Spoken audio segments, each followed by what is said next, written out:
আজকে আমি তৈরি করলাম কুমড়োর ছক্কা। নিরামিষ খাবার, রুটি ভাত সব কিছুর সঙ্গেই খাওয়া যাবে। এখানে কিন্তু কেটে নিয়েছি কুমড়ো আর নিয়েছি আলু। গ্যাস জ্বালিয়ে কড়া বসিয়ে কড়াইয়ে দিয়ে দিচ্ছি তেল।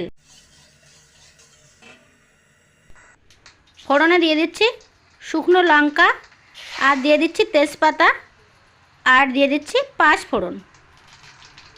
পাঁচফোড়ন দিলে কুমড়োর তরকারি বা যে কুমড়োর রেসিপি তৈরি হবে সেটা কিন্তু খেতে বেশি ভালো লাগবে আর সুন্দর গন্ধও আসবে। দিয়ে দিচ্ছি আলু।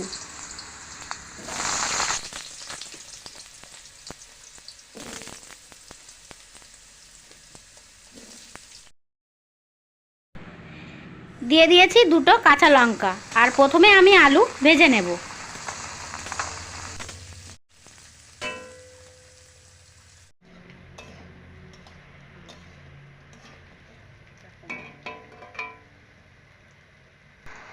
আলু ভাজা হয়ে গেছে, এখন দিয়ে দিচ্ছি কুমড়ো।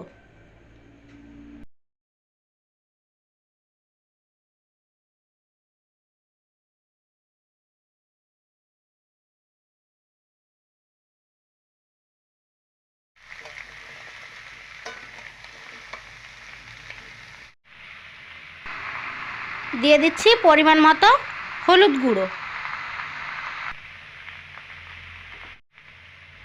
দিয়ে দিচ্ছি স্বাদ মতো লবণ।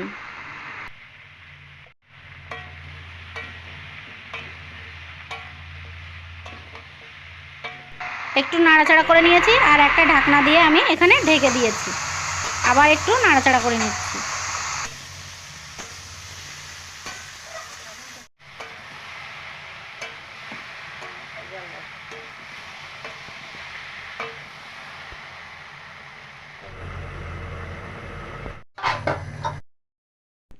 এখন আমি দেখে নেব কুমড়ো আলু সিদ্ধ হয়েছে কিনা।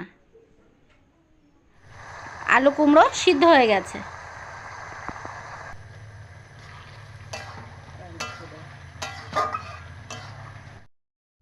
যেহেতু কুমড়ো একটু মিষ্টি মিষ্টি না হলে কিন্তু খেতে ভালো লাগে না, দিয়ে দিয়েছি স্বাদ মতো চিনি। চিনি দিয়ে একটু নাড়াচাড়া করে নামিয়ে নিলেই রেডি আমার আজকের কুমড়োর ছক্কা। আজকের রেসিপি এই পর্যন্ত, আবার আসবো কোনো নতুন রেসিপি নিয়ে। আপনারা ভালো থাকবেন, সুস্থ থাকবেন।